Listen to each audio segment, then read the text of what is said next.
Tuhan bersamamu. Inilah Injil Yesus Kristus menurut Lukas.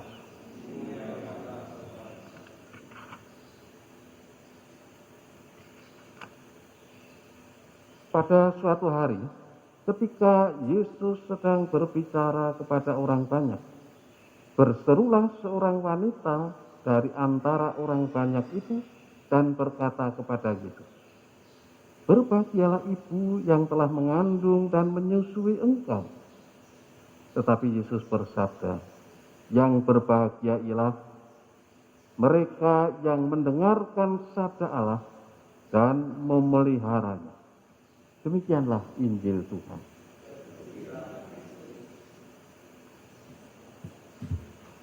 Saudara-saudari yang terkasih, beberapa hari lalu kita merenungkan bacaan-bacaan pertama dari surat Paulus kepada umat Galatia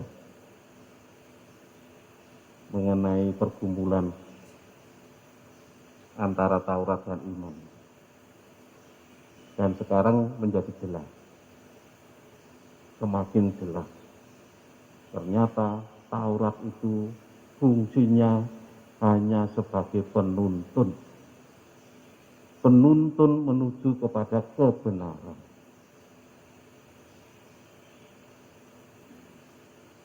Dan kebenaran itu siapa? Dalam Injil Yohanes, Pilatus itu pun bertanya, siapa itu kebenaran? Apa itu kebenaran? Sebelumnya, Yesus menyatakan kebenaran itu. Aku datang dari Bapa, aku turun ke dunia, dan aku kembali kepada Bapa. Itulah kebenaran. Kebenaran sejati yang tak terbantahkan. Dalam Injil Yohanes bab 16 ayat ke-20.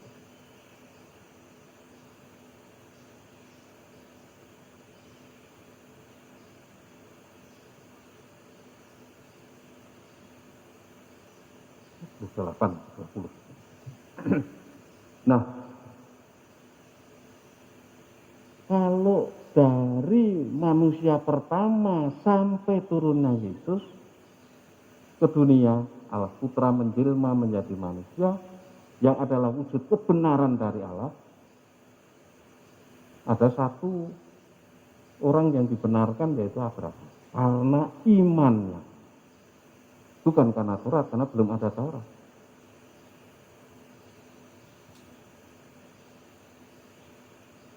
Nah, kalau kitab Taurat itu sebagai penuntun menuju kebenaran, penuntun menuju Yesus Kristus, berarti itu bukan yang pokok. Itu sarana, bukan tujuannya.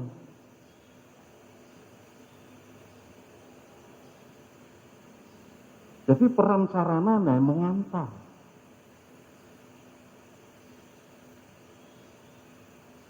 Maka yang membuat Paulus gusar itu kan karena itu sarana, kenapa dijadikan tujuan? Kenapa itu dijadikan yang pokok? Maka menjadi kacau kehidupan kalau yang sarana dijadikan tujuan, dan tujuan dijadikan sarana. Menuju kebenaran bisa lewat Taurat, bisa juga lewat yang lain. Bagi orang Yahudi, umat Kristiani meyakini itu. Tapi umat yang beragama lain, yang tidak pernah mengenal Taurat, mungkin dia punya sarana juga. Tapi bagi kita di zaman Mesias ini, nah satu-satunya pengantara yang ulung, yang tunggal, tidak lain adalah Yesus Kristus. Karena dia Sang Sabda yang menjelma menjadi manusia, yang dikandung oleh Maria dalam rahim Maria karena Roh Kudus.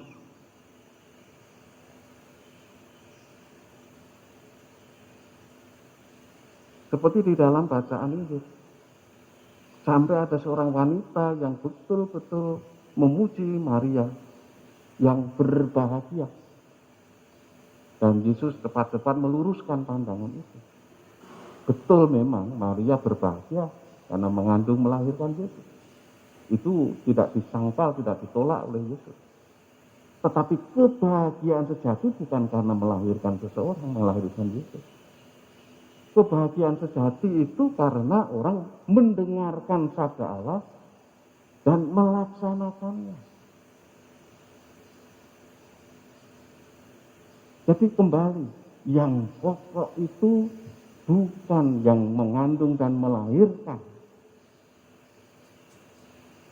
yang membuat orang bahagia, tetapi karena orang mendengarkan sabda Tuhan.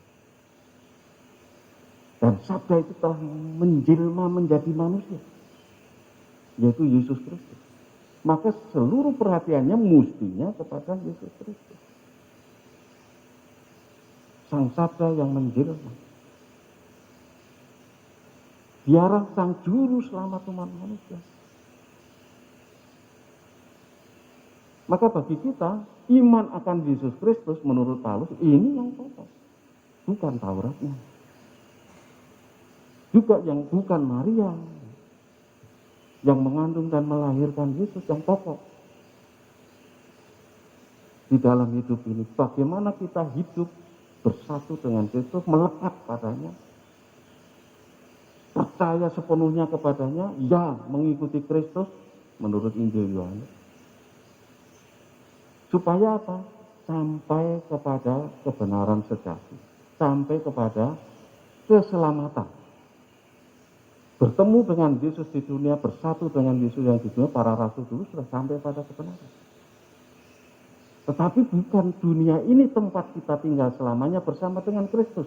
Masih ada perjalanan lebih lanjut menuju rumah Bapa di surga. Di sanalah kebahagiaan sejati baru bisa direbut, baru bisa dinikmati.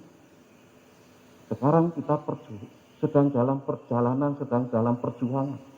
Maka dituntun, jadi peranan kitab suci termasuk Taurat, juga Injil, menuntun seseorang untuk sampai kepada tempat kediaman sang kebenaran itu yang duduk sebelah kanan Allah Bapa. Dan dalam perjalanan kita selalu dinaungi Roh Kudus, seperti ketika Yesus, sang sabda yang menjelma menjadi manusia, dinaungi oleh Roh Kudus.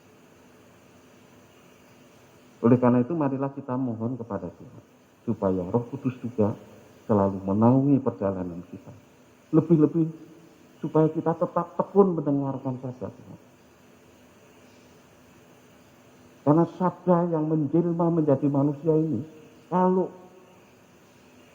beritanya, sabdanya,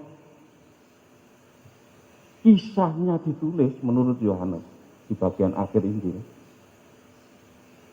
dunia ini tidak muat. Karena apa? Karena Allah segalanya. Allah Putra yang menjelma menjadi Yesus Kristus, sang sabda yang menjelma menjadi daging ini segala-galanya. Jauh mengatasi dunia. Kenapa kita tidak percaya kepada, tidak beriman sepenuhnya kepada? Kalau kasus yang dihadapi Paulus di umat Galatia, kenapa kamu masih mempertahankan Taurat, kembali kepada Taurat? Kenapa tidak mengarahkan sepenuhnya dalam imanmu itu kepada Yesus Kristus yang telah rela wafat dan bangkit demi keselamatan umat manusia? Maka semoga Roh Kudus menuntun kita pula untuk mengimani seperti Paulus mengimani Yesus Kristus,